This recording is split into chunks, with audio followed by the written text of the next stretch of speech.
Speaker is from Colombia. And sometimes we find some of the most amazing innovations happening, not necessarily in the core part of our world, but in the periphery of where we live. So Andres Joya will be coming, he'll be talking, he's from Coeli. And this is essentially talking about platforms for recruiting, project development, execution, and other things. And people is what matters. So if you remember back then when we talked about this, the previous speaker talked about innovation, and it wasn't the processes and the systems and the frameworks only, it was the people. And people make a big difference. So, really excited to have Andres talk today, and welcome everybody. And I believe today we should be also having members from the IAOIP joining us as well. So welcome to that community. The GIMI community has joined forces with IAOIP. And as a result, we should be able to get more speakers and bigger audiences for everything we do. And with that, Andres, I'm gonna give the floor to Enrique to introduce you. Thank you, HP. Thank you. Andres, muy buenos días. Good morning. Well, it's a pleasure to introduce Andres Joya from Bogota, Colombia. As HP mentioned, he's the CEO and founder of Coali. He's a social entrepreneur. He's also an expert in technology, innovation, and entrepreneurship. He's introducing something really new to the market that is going to change the way how people or the youth and HR connect to create more employment. So, Andres, it's a great pleasure to have you here. And please, the floor is yours. So, thank you. Excellent. So, hello guys. Yeah, everything is here fine, right? All Yes. good. So it's a pleasure to be here, guys. It's an honor to be part of this interesting community and having the possibility of sharing with all of you guys what is being done in the field of AI in terms of recruiting, and also that impact the human resources and team management and upskilling of the companies. So I wanted to start, and before I will share my screen. I have prepared 2 or 3 slides for this conversation. I wanted to tell a little bit more about who I am and what I'm doing in terms of AI. As Enrique was saying, I am originally from Colombia. I live between New York and Bogota, and I am a social entrepreneur. I have decided to focus my career on using data and artificial intelligence to reduce those gaps between not only work opportunities, but also skills in the workforce. And since last few years, we were fortunate to having received an investment from Google through their Google Latin Founders Fund, and as we were able to provide some opportunities for Latin American grads and colleges through the region. And after that, we received investment because we were designing, and we have done it, a model that not only provides better matching from the people that do not have enough professional experience to be part of the workforce, which means that those are college students that are entering into the workforce, that are competing against professionals that have professional experience in the traditional job marketplaces, but that need some set of tools to allow them to generate those experience and to generate more job opportunities. But in addition to that, we have been so far the only platform that has an artificial intelligence model that connects education to work. And I will talk a little bit more about that later on. But what we are doing is that, in base of the professional needs and the career purpose of the person, we develop an AI model that will pack education and job opportunities for them. But let's talk about that later on in our conversation. And today I am here to talk a little bit with you about how AI is improving HR in the companies, and also teams upskilling. So let me see if you guys are seeing my screen now. Is that okay? Yes, it is okay. Thank you, Andres. Awesome. So I wonder this would be like a kind of a conversation, if you don't mind, like if you want to pull on questions into the chat, that would be great. Other than that, like you also can like just unmute your microphone and ask me some questions regarding that if that's needed. And I would be happy to help or happy to add value if needed afterwards. So that what's like the problem here in this moment, guys, if you just go to LinkedIn jobs and you filter by just the entry level role, not just general, but the entry level role for companies in the Americas, you will see that in the last year, there have been more than 12 million of job opportunities in different companies that have been posted, which means that there are more than 12 million companies different that have been experiencing the need of choosing their talent, and also companies that some of them, their talent has left, so that they will have a space in your team. This is indeed a need. But what is interesting here, guys, is that at the same time, when you look from the professional side, there are more than 19 million of recent grads just in the Americas region that are unemployed and that are especially minorities. There is a problem here that's on the two sides of the market, not only in the side of the youth, not only in the size of the company. It's a two-sided problem that can be treated or solved using technology. And the different ways of how AI is working to solve this problem are generally connected towards three main ways. First, to improve the processes, improve the selection process, to reduce the time from the moment in where the company posts an opportunity or from the company needs an employee to the times in where the company finds it. Also, not only to reduce the time, improve by improving the process, but also delivering better quality in their matches. How to find the right worker for the right company. And lastly, after this hiring has been done, how to upskill that worker or how to prevent that this worker will leave soon enough or to understand that they will leave so that they can be prepared for these needs. And that's how the artificial intelligence has been done to solve this problem. And after reviewing a lot of literature about what AI is doing, after like following up like different trends and different companies on what all of those are doing, we have concluded that there are like mainly 8 ways in where AI is generating a complete cycle support to the company, not only in hiring, but also in the selection, in the process, and also in maintaining the employee within the company. And I would like to talk to you a little bit more about each of those. Because guys, like the real thing here is, and this is like a Lego game, many companies, they don't implement them all, them 8 all. They implement maybe 1, 2, 3, 4, so on and so forth, depending on what is more urgent to them.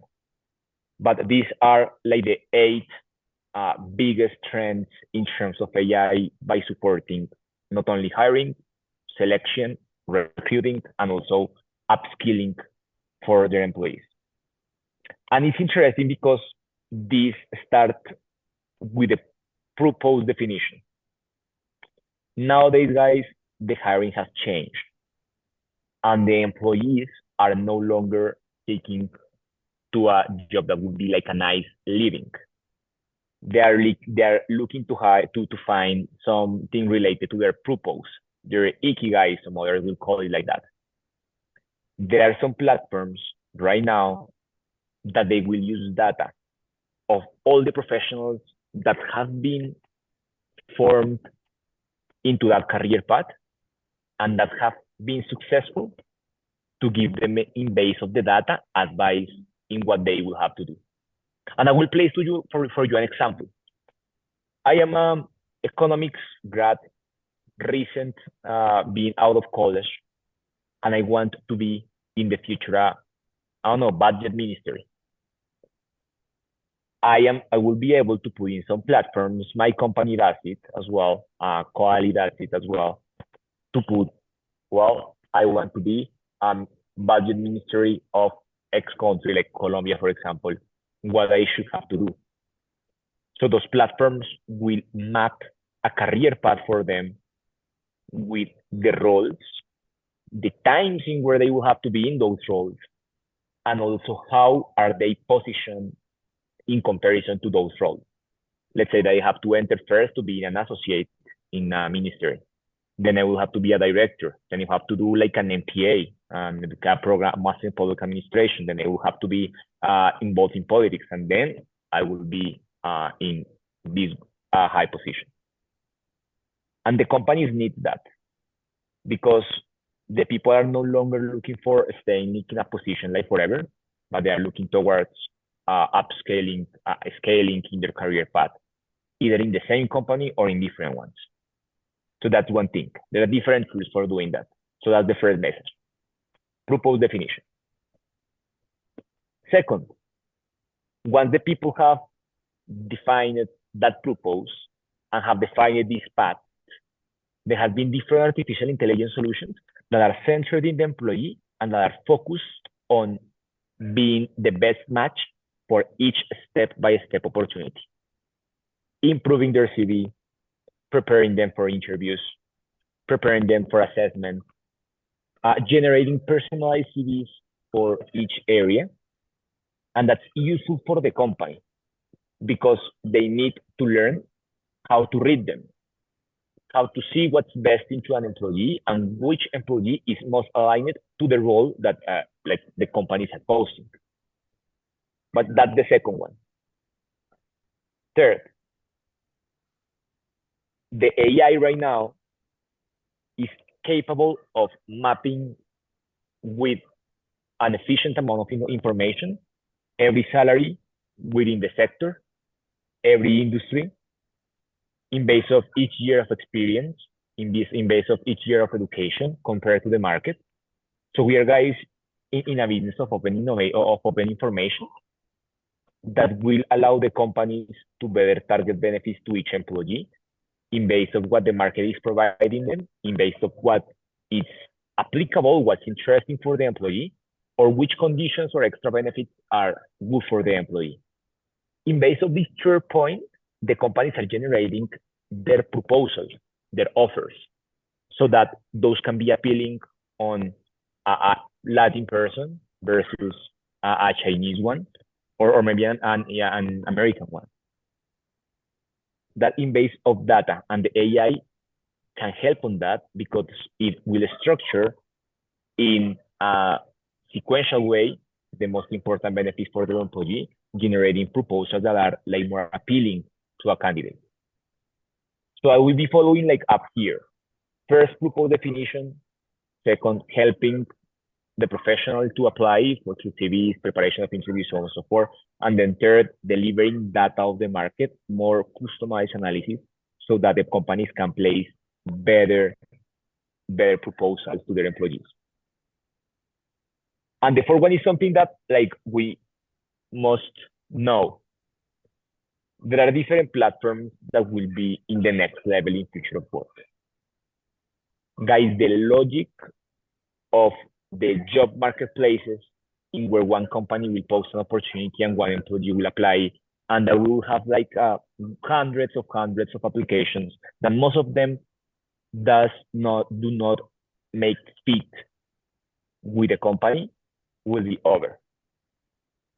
And the AI guys for the job marketplace for the companies is being implemented in several platforms to be able to be in the business of the quality, not into the business of the quantity.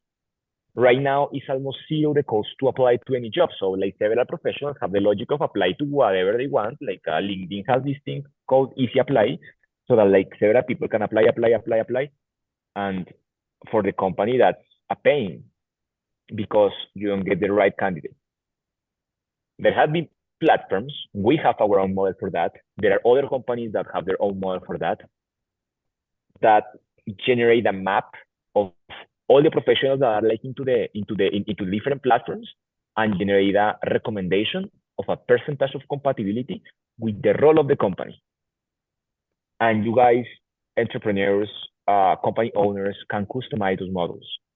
If for you guys it's best for them to be aligned with the purpose of your company, or maybe your core value is discipline, so you want them to be aligned with the discipline or with the passion or with like responsibility, so on and so forth, that can be applied to the job marketplaces of the future, and that will be seen in the few months. I mean, there are some platforms that are like mine that are doing that already, but in the biggest ones, it will be implemented so that you guys can have access to the right talents, not to the mass, but the right ones. And in addition to that, there have been some processes that are based on skills matching, value-based analysis, diverse analysis, in base of the whole data we have on our network. And different platforms have been aligned, like their social information, like for social media, social networks, so on and so forth, aligned to the job marketplaces, so that you can have a complete analysis and a complete information about what the whole behavior of an individual. So you can recruit, you can attract the talent that you as a company wants. But that doesn't finish here. After you attract the right talent, the artificial intelligence right now is being able to automate the whole selection process, as being able to develop different applicant tracking systems. So for the ones that do not know that what's like an ATS, those are like systems that are able to centralize all the information or the CVs that come like from LinkedIn, from Indeed, from like WhatsApp, your referrals, in kind of like a flow in where the company posts all the tests or the tests or the interviews, so on and so forth. This is a cost for the hiring team, because like they will have to select and approve each of the stages of each candidate. Right now, these things have been done automatically using AI. And right now, like today, our company has like different interviews, tests, assessments, scheduling with the direct boss, automatic, so that like the hiring team wouldn't have to spend so much time doing those tasks. In this point, we're in the front of like what has been like the most usage of the AI recently, that has been like process automation, like replacing what like current employees do within the company, and help them to be more efficient and to spend more time into the strategic actions. And in here, you end up like selecting, in some cases automatically, because in some cases, this is the end-to-end of the process of recruiting. You will end up hiring the one that will be recommended by the AI, with some benefits: objective information, a correct way of filtering candidates, because the humans, like we have our limits, like analyzing data, we have some sort of our biases. So those are some of the benefits. Also, there are like some downsides of that, right? Like the humanity of like analyzing or selecting a person will be delivered towards the end of that. But that's a thing that we have to keep up, because it will speed up the selection process and will improve the quality of what we have been like discussing so far. So we end up like the selection and the hiring part of it, but there is other part that is even either equal or more important than this one. Because in here, the platforms right now are not only automating the process, and are changing to a process that have not been done in the past, connecting the probability of being selected with the opportunity of improve the skills of the employee. How valuable would be for us companies that we can provide some, like, not only feedback, but some tools, so that the employees that are applying, not the employees, the candidates that are applying to our job slots, they can improve their skills, so that like they can apply it into our company or into others. Today, there are companies that uses AI in base of this match that we have defined it in those 5 previous steps. in base of this match, a set of skills that they will have to develop and certain institutions in where they will have to deliver those. And continuing with our example of the economists that want to be Ministry of Budgeting, they will define this purpose there.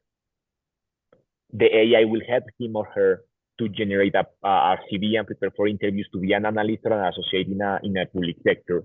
They will define like a correct salary for him or her. Then he or she will apply through some platform that will advance in the process automatically for them in base of their skills, what their purpose, what they would like to do. Then they will enter at the end into this Ministry of Budgeting. But maybe he or she is like 80% of it. They will still need to develop some analysis on, I don't know, critical public thinking or in how to budget public projects. There are platforms that can connect those needs to the certain education institution that nowadays is almost zero. And in here, like some institutions that GIMI, like Vivid, from our colleagues from Peru here or others will take place. Because in here, the professional will understand that they are 80% of it, or maybe 85, or maybe 90. But this 10%, this 15%, or this 20% gap can be improved with some places that have the right education for them, personalized for him or her, per each individual, not per the general people. That challenges the status quo also in education, because then you will have a specific career path, not only in terms of profession, but also in terms of education for each individual. And that can be done using AI. That's very interesting. It has not been done in the past for any university. And so far, we have been working with several career centers from Latin American institutions that are interested on that and that are aiming to implement all those 8 steps, focusing specifically on the 6th one. But then you have in here one element that is very interesting, that those are meaningful connections in the company, within the company. AI nowadays can map and detect which are the skills, capabilities, past, and advantages of each member of the organization, and can being redundant, sorry about that, of the different connections that can be made by the employees on base of the project. So that if you want to launch a new business line, an AI platform can generate the best team that maybe you already have for their like historic skills within your same company, and you don't need to hire those, or you can allow some of the recent hires to grow. And not only among the skills, but also among their motivation, but among like their like cultural interest or what motivates them in general, in different aspects, maybe hobbies, maybe abilities, maybe skills, maybe personality, so on and so forth, that will increase the productivity of your team. There are also different algorithms that will be on the support of the remote teams integration, how they can work better within the different cultures, how can improve best their time spent together, so on and so forth. But lastly, but not least, the company will be able to either retain through different policies of engagement that are specifics of each employee in base of what they want, in base of their history, in base of what they need. But also in this moment, the logic of the future of work has come into a moment in where the company has to understand that their team will move on. So that using artificial intelligence, the company will be able to detect when this person, continue with our example of this person that wants to be a budgetary minister, will leave. Maybe it's in 1 year, maybe it's in 6 months.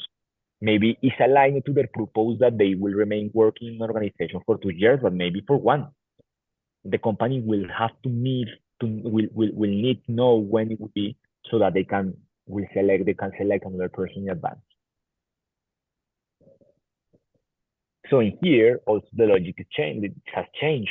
The company will understand before the person will quit that like it's most probable that he or she will quit in base of all their data, in base of his profile, in base of like his comparables, in base of the market and the sector, so that they can be more specific, and at the end, this company will be in a reality of being able to find employees as easy as we all find an Uber in the street today.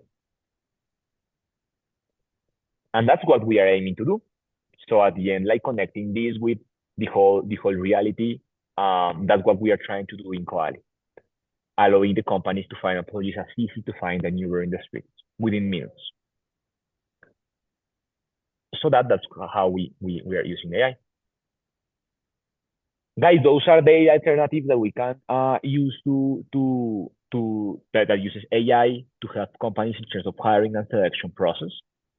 There are different lines of that. There are different companies that work on each part. There are different solutions that are even for free, most of them, that will help you guys as employers, or that will help employees to find some talent or to find some job opportunities.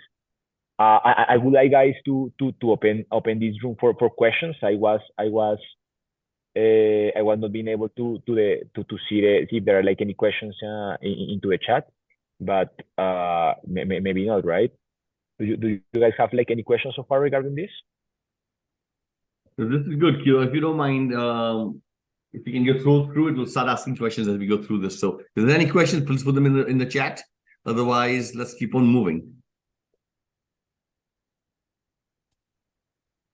Again, very important topic, just to make sure, because it's clear that AI is here, and in AI, there's a lot of data that you can collect and everything else.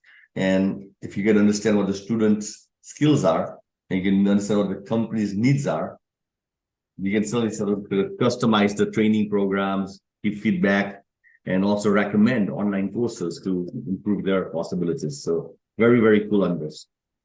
Do you have more things to share, or do you want to just have a dialogue? That was the material. That was the material I wanted to share. Yeah, okay. Like I mean, Roland was a question. Yeah, we do have our own model for that. We have an hybrid neural artificial intelligence model. This will integrate several ones. We right now have two different ones. One is the model for pairing the right candidate in the right time to the company. And the second one is the one of education, that in base of like this career path that the first one provides, will suggest the right education for the professional. And it will go to any type of education form, maybe like an EDX course, or maybe a MBA program at Wharton School, or Harvard, or whatever, or whichever institution.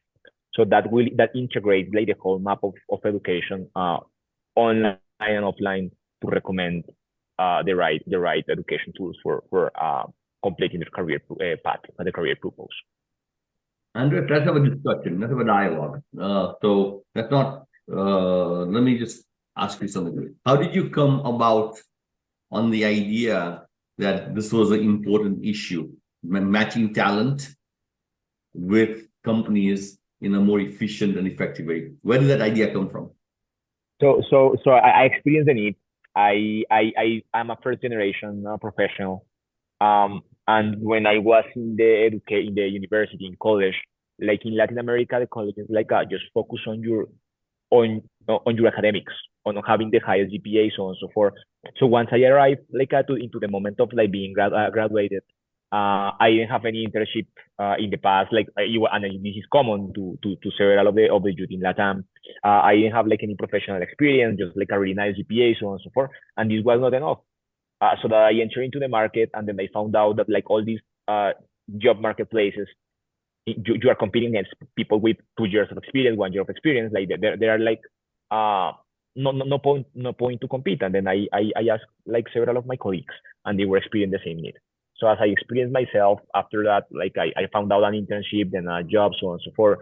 But I had that need in mind, and I decided to go back to generate like solution of this problem that is like mainly focused on recent Latin grads, but this can be extended towards like all generations.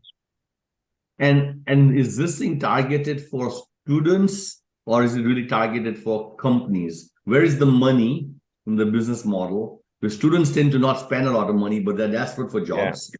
Companies have a lot of money, but they can't find the students that they need. Yeah. It's the business model is focused on the companies.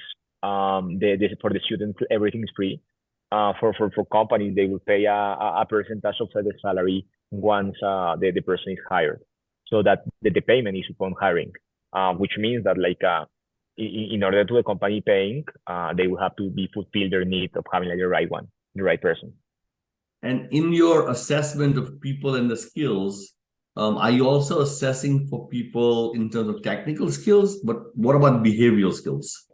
All of those, like emotions, social skills, soft skills, also behavioral, so on and so forth. And even like the company is able to customize that. Like for your company, is more important like behavior than technical. And depending on the role, right? Like it's different. If I am an engineer, maybe I will need like more technical stuff rather than like a salesperson that will have like some more like involvement with social capabilities. That can be variable within the same company and even the same roles. And the input for all that requires you to be able to assess people. Who is doing the input? Is manually done? It's your GPA or it's your university information comes, the recommendation letters got input in there. What's the data that has to be? It's not on Google. This is data that is unstructured on people's computers. Yeah. So that's a great question. So we have three main sources of data of the people. First, our partnerships with universities. We have been done like alliances with education institutions so that they can provide us like the GPA information, so on and so forth, in order to like deliver advice to the professionals. So there's one source, alliances with universities. Second is the people own like delivery on those. For example, if I will have to deliver what motivates me to apply for a role. So I have to say if I'm applying to budget ministry, I will have to say I want to be a part of this organization because X and Y and Z. That the second source. And the third one are different APIs that we have like with some networks in place with some other partners. Like let's say with either companies for their employees, either other platforms that are focused on some talent. So those are the three ways of how we get the information from the professionals. I see Dr. Schultz is on the line with his hand up and is ready to speak. So Dr. Schultz is a professor at Calgary at the Heskane School of Business and Strategy. And I think he's going to ask you a really good, tough question or collaborating. Yeah, so Bob Schultz, University of Calgary, Heskane School of Business, and my students are oftentimes in the Innovation Olympics. So there's been history in terms of what you're doing. And I want to know how you took the history for behavioral description interviewing, upskilling with Python, and synthetic validity, and whether those have any implementation in the kinds of things that you do. Because I'm familiar with the lead edges in each of those. And that actually might help you for what you're doing. Yeah, so I will try to paraphrase this question. So it's like how I can use like historical data of the professionals in base of the two models that you described on predicting the match with the company, correct? Right. Well, behavioral description interviewing tried to do that and a lot of progress going back to the mid 80s, coming out of the University of Minnesota. And then synthetic validity is where you track the employees afterwards and you see how they did and you go back and you adjust what your profile is. Yeah, so for that, and thank you for that as well, because that's a thing that would be like that's like a specific that I will have to look in more detail on that. But like to your question, we have been using different iterative models to determine if the behavior of a person that have been selected for a company, it's a predictor of another one that will be integrated to a company into the same sector. And in order to do that, we not only stop once the person is hired by a company, but we also have to fill in some data of how the person is behaving afterwards to be able to do our iteration. So they're like follow-up screenings that are done like 3 months, 6 months, and 1 year after the person has been graduated. And in base of that, we will be able to improve our matching algorithm of behavior. Okay, so maybe offline I'll get your email and I'll send you some of the links later on. Absolutely. Happy to. Thank you for that, Bob. Thank you, Bob. Dr. Schultz from Calgary Haskins School of Business. If there's anybody else who's got their hand up, please put your hand up and we'll get you on the screen. We'll continue having the discussion and dialogue with Andres meanwhile. Andres, there are solutions from LinkedIn and others who are also trying to get the information and trying to say whether you fit or something for companies. And there are AI engines being put on LinkedIn. But I just want to make a comment. LinkedIn realized that most of the money, or thought the money it was going to make from this matchmaking wasn't actually there. And so they added lynda.com, which was the training module. The online training module where they got a lot of training courses for identifying gaps. So you put yourself in there and it says, what job do you want? And so you might want to take these additional courses because those are your gaps. And they are trying to monetize through the training, the matching of the people, and not necessarily monetize the matching. So again, at the end, success of any great innovation is a good business model that makes a lot of money. And so the question for you is, where do you see, as this matchmaking thing begins to get, I want to use the word easier, and more people will be able to do it, where do you see the next hard thing that we need to do that will give you a differentiation and a competitive advantage? Good. So that's a great question, and yeah, I will tell you what my humble opinion right now on this matter, but I am not 100% sure that this will be the way to go. So I will explain my opinion on that. Sure. I agree with you. I agree with you that like this matching will become easier and easier in the future. The like Coalis has one model, LinkedIn might have other, Indeed might have others, so on and so forth.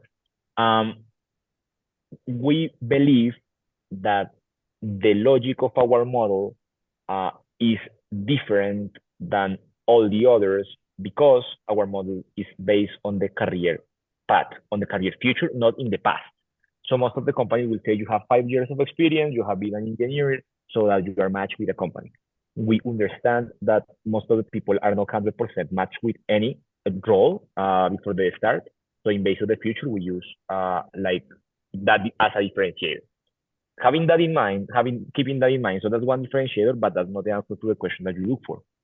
We do believe that the future will come with the recommendations of the different either education elements or the education institutions or how we monetize this data of the people that are like entering into the platform or like from the company side to have like better and better talent. So for example, like right now, we have in place several partnerships with universities in where they would like to advertise like the education programs, like specific or the courses within the program specific for the person. So there you have like some revenue model that will come from advertisement. And on the other hand, there are like other companies that are not aligned to that, like companies that want to provide benefits to employees or percentage of discounts to several companies, which we have generated alliances so that like some companies can provide benefits that are specifically aligned to the profession, to the person need, in base of the historical information that we have. So I strongly believe that like the need will move towards that.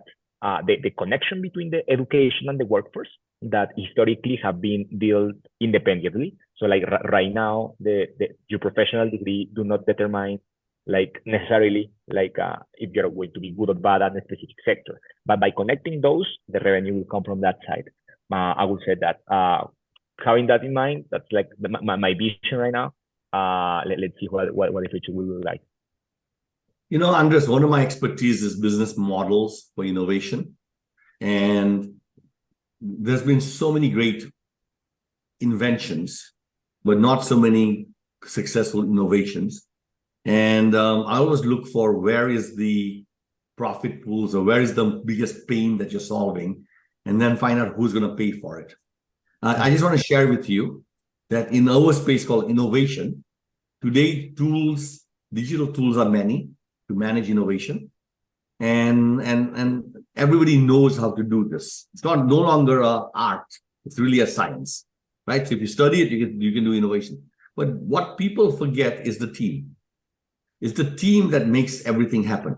Human beings, right? And those human beings are the ones who have to get to work together, get to like each other, to get ready to take challenges which are really impossible and all that. And when a company invests in an innovation project, that's when the real money is being spent. And that money can be $200,000, $300,000, $400,000, $500,000 and all that. So I just think that if you had a front end saying that I can look in a corporate community, all the people you have, and then I can help you identify who are the ones you should put on teams, because you're about to spend $400,000, $500,000 on a project, and you want a return on investment on that. And so it doesn't. You need to make sure you put the right people together. And if your AI tools are able to identify, I like technical. We need technical skills. That's a nice to have, and that's necessary. But I think it's behavioral skills that are becoming increasingly the most important. And so, have you applied this tools on a whole population of a company? And so I can tell you in the company who's got trajectory of fast rising for leadership, for innovation, operations, or something else. That's a wonderful idea. I have not applied that to identify the right team. What I have done so far is that I have matched the senior executives from a company within some of the entry level positions, so that like they can generate some meaningful connection and they can work on projects together. But what you say is really interesting. I have not done it, and that would be like an interesting invitation to pursue that path. Thank you so much for that advice. Perfect. Andres, we are approaching 9:46. Yeah. If there's other questions, we can see those questions, or hopefully people will put their hands up and ask questions. I've got some other questions that bother me, and they really bother me. I don't know what schools and universities should be teaching anymore, and I don't know what skills a company should be hiring for anymore. Because on one side, I used to be an electrical engineer, but if I walk into electrical engineering lab, it's changed completely.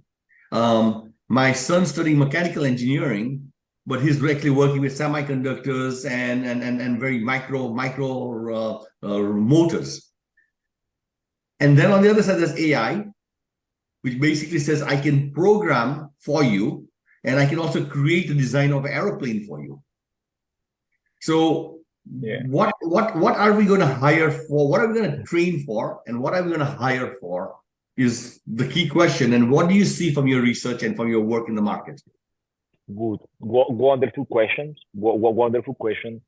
I will tell you how we do it right now. We are currently, that's one of our priorities nowadays.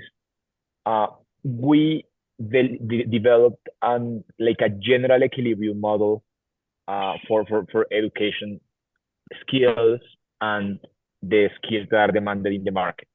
What this means, what this is like a general equilibrium model, is that like we map not only the skills, but also the non-structured information, the technical background that are like currently being demanded in the platform. And we integrate it with the skills that are being taught in the university like right now. That's exactly how our AI algorithm works for education. So then like you get the skills that are demanded in the market, you get the skills that are being taught in the university, and the ones that the people want to have. Well, that's one other element that we see, that's like on the career purpose of the person. And in there, we generate a model of like a closeness from points, so that we can try to find a point in where the skill that is demanded in the market is the closest one of the one that is demanded by a school, and at the same time, the closest to the skill that the professional wants to have. By doing that, we are able to provide a civil set of skills that will take the person to their career path, and that will be demanded by the market. That's what has been done now. What's hard and what we have not been able to detect is that there is like a fourth element that is missing here, that you outlined it properly, Patel, that is, hey, I need to know the future skills as well, not only the currently demanded, or not like the demanded. Like in the future, we take into account like a frame time of like a 2-3 years time. We compare that into a skills demanded 3 years from now. So we compare them and then we generate a relationship. And then we have like some skills that will be demanded like in highest amount of probability in the next 3 years or 4 years. But we don't have the ones like in 10 or in 15, so on and so forth. And so far, like right now, we have said like we will not. Like we can predict with a certain amount of probability based on the skills demanded historically in the past, but this time frame is limited, especially with this AI. For example, so our time frame is right now 3 years, but like with these years and with the skills taught right now, the demanded by the market, the taught in the university, and the wanted by the professional, we generate this model that maps like the skills. So that's what we do. Our limit is 3 years. With 5, with 7, with 10, the model is not statistically significant. So we cannot determine it right now. And Andres, it's clear that we used to think on plan on 5 and 10-year horizons. Yeah. And they're compressing very quickly because the world is changing rapidly. And we don't even know what the world looks like 3 years from now. So it makes complete sense that you're compressing the time. What I'm curious about is, I think the audience would be interested also, is what jobs are no longer relevant in the 3-year window? What is going to go away? And what are the skills or the knowledge that is required in this 3-year window? And then we can maybe think about what's going to happen next, because robotics is coming. And robots will replace all manufacturing jobs over time, right? Similarly, meaning labor work. We also see that there's a whole bunch of AI stuff coming where all marketing, collateral material development stuff is already automated. Setting up things is automated. Everything's becoming automated very quickly with very nicely generated outputs, which we used to require human people. I've seen management consulting also getting disrupted in terms of the analyst and the junior level of people. So the question for you is, what jobs are the ones of the future in the 3 years, future 3 years now?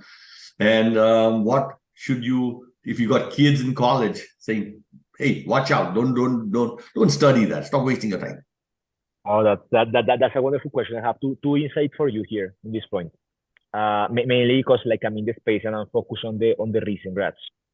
What I advise my students of entrepreneurship and innovation is that the duties or the work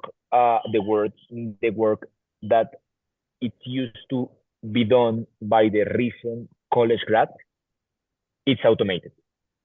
Most of the majors, which means if you even do computer science, maybe you do data analytics, I will talk. I'm a data scientist, so I will speak by myself. But like data mining, cleaning, so on and so forth, everything automated. That's what you did like when you are like a first role. If you are like a marketer, you start by being like a social media manager, community manager, so on and so forth. Everything automated. If you're a designer, like a poster designer, so on and so forth, all automated. So to your question, I will say like I wouldn't go by careers. I wouldn't say like, hey, the computer scientists are going to be more relevant than the managers. But what I'm seeing in the market with the current post in our platform is that their first job are being like taken away with automation. So more and more the needs are not being in what, imagine this pyramid, it's not going to one side nor the other, but it's going upward. So that's what we have seen, and that's like a very, very interesting. And this is the second thing I hear is that like this is the first like kind of like tech revolution that has been automating like the human like brain centered like work. So far, I mean, I know that you said that robotics are coming, but and there are some companies that are doing that. But like right now with the automation, most of the roles that have been laid off are the ones that are related to education, like interestingly. So we do believe that in addition to this phenomena of like being automated, like the duties of the recent college grads, that it will require like more education, more capabilities, more experience to be able to be hired. We are seeing that like more and more like the human-centered abilities, like operative activities that were done like by people in the office are also being automated in contraposition so far with the physical work. So that's like those are the two insights that I have for you guys. So what I to your last question, to what I taught my students so that they do is that they need to upskill their level. I mean, there is a need of upskill their level and develop things such as like critical thinking, such things like negotiation or like social skills that they will be needed. And in addition to that, I make mandatory for all of them to use all the AI tools in all the deliverables. I don't limit that. And there is like this is not black and white. Like there have been discussions like within my faculty for sure. Bob, I think that he would say the same like within like his faculty in Calgary. Like there are like some a trend in where like the uses of AI is in the contraposition of the learning process. But on the other hand, this a thing like the like Excel file that you need to learn how to use that will replace everything else, so that will have to be on the top of that. So I will tell your son or your kids that are entering into college, you gotta learn how to operate and how to manage like all the AI technologies, because otherwise, I mean, it would be very similar to the people that cannot like do like Excel formulas right now. Excellent. Andres, we are at 9:56. We are about to wrap up our webinar and seminar. So first, I want to maybe summarize what I heard from you. Today, we had an excellent speaker talking about the use of AI in terms of matching student skills to companies and bring them together to make it more effective and efficient, that you get what you're looking for, and you also provide them career pathways and journeys along the way. And what's interesting in there is, just like matchmaking, like in Tinder or eHarmony, the AI systems will be able to know you better than you know yourself. And it will also know the company better than the company knows itself, and therefore will do better matchmaking than with human interventions in the long term. But in the short term, there probably still will be a human intervention to make sure that there are things which are working, which make sense. So this is where the future is going. Andres and his team is driving that aggressively forward. And the main thing over here with every great innovation, we always ask to our speakers is, remember, it's a business model. If you make money, then you'll be successful. If you can't find a way to make money, then your invention, you have an invention, not an innovation. And that's the question that you got to think about. But I think today, Andres, you provoked us into recognizing there's a better way to hire, a faster way to hire, a better way to prepare, and everything else. And the HR department should be thinking about maybe getting smaller in size. The universities should be paying attention to what you are talking about, because you are probably providing input into what students of the future need to learn. And therefore, you might be sitting on a data mine of information that will be valuable for all universities. With that, thank you, Andres. You will have 1 minute to give the last word.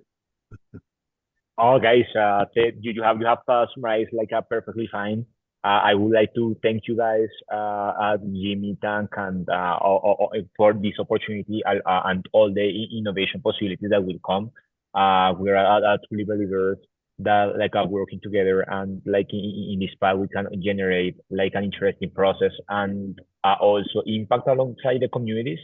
So the last message will be that, like, for all the company owners like in here, don't forget about the impact that are generating into the communities, and that will be able hopefully to be incorporated into the tech. So thank you guys for being here, for listening us, and let's hope to work together. Thank you so much, guys. Thank you, Andres. Thank you, Kelly. So this brings a wrap to our think tank meeting for this Wednesday. Again, I want to invite you back next week to our speakers. This will be the Global Council of Innovative Organizations, GCIO, and we'll have a group of panel speakers who will be speaking about innovation in the government, and it's going to be pretty fantastic. So with that, we are a community of innovators. We come together to talk regularly about innovation. Our mission as a team is to train and qualify 1 million people on innovation. and we use our certified training partners, our members to drive that mission. And so this think tank is one part of it. And again, I encourage all of you guys to connect with each other, interact with each other, and find ways to do bigger, better, bolder things faster and cheaper. And remember the philosophy that if you're going to make the impact that we desire, it can only be done together. And so our mantra is together we can. Thank you, everybody.